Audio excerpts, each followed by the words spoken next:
அன்புள்ள கன்னி ராசி அன்பர்களே வணக்கம். குரு பெயர்ச்சி பலன்களை நாம் பார்க்க போகிறோம்.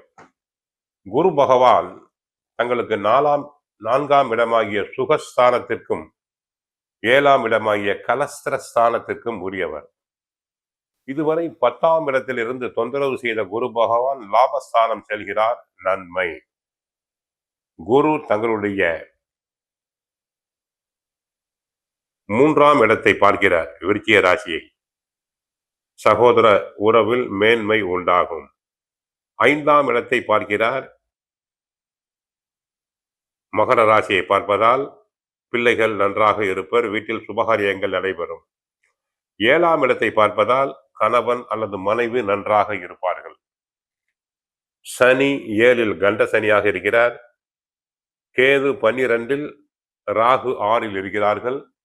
டிசம்பர் 5ஆம் தேதி ஏற்படும் ராகு கேது பெயர்ச்சியில் கேது பகவான் தங்களுக்கு லாபஸ்தானம் செல்கிறார். நன்மை. ஆரோக்கியத்தை பொறுத்தவரை உடல் ஆரோக்கியம் மேம்படும். நீண்ட நாள் நோய்வாய்ப்பட்டவர்களுக்கு உடல் ஆரோக்கியம் மேம்படும். மருத்துவ செலவுகள் குறையும். குடும்பத்தை பொறுத்தவரை கணவன் மனைவி ஒற்றுமை பெருகும். இதுவரை ஒன்றும் இல்லாத விஷயங்களுக்கு கூட சண்டைகளில் ஈடுபட்டிருப்பீர்கள். இனிமேல் ஒற்றுமை பெருகும். குடும்பத்தில் சுபகாரியங்கள் நடைபெறும். திருமணமாகாத பிள்ளைகளுக்கு நல்ல விதத்தில் திருமணம் அமையும்.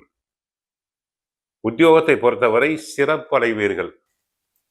உத்தியோகத்தில் புகழ் செல்வாக்கு பெருகும். பிறரால் முடிக்க முடியாத வேலைகளை தாங்கள் எளிதாக செய்து உயர் அதிகாரியுடைய பாராட்டுதல்களை பெறுவீர்கள். தங்களுக்கு நியாயமாக கிடைக்க வேண்டிய பதவி உயர்வு, சம்பள உயர்வு, இடமாற்றம் கிடைக்கும். தொழில் வியாபாரத்தில் லாபம் பெருகும். ஏற்றுமதி இறக்குமதி தொழிலில் ஈடுபடும் அன்பர்களுக்கு லாபம் நல்லபடியாக இருக்கும்.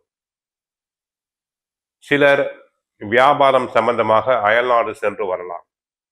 கலைத்துறை அன்பர்களுக்கு நன்மைகள் அதிகரிக்கும்.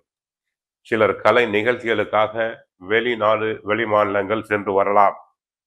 ஐடி துறை அன்பர்களுக்கும் நன்மைகள் பெருகும். விவசாயம் நன்றாக இருக்கும். பயிர்கள் செழிக்கும். மகசூல் அதிகரிக்கும். விவசாயத்துக்கு தேவையான தண்ணீர் பஞ்சம் இருக்காது. கால்நடைகள் அபிவிருத்தியாகும். குரு 31/10/2026 முதல் 13/12/2026 வரை அதிசாரம் சிம்ம ராசியில் அடைகிறார். அப்போதும் நன்மைகள் அதிகரிக்கும். குடும்பம் நன்றாக இருக்கும். குரு 13/12/2026 முதல் 13/4/2027 வரை வக்கரம் அடைகிறார். அந்த நேரத்தில் கவனம் தேவை.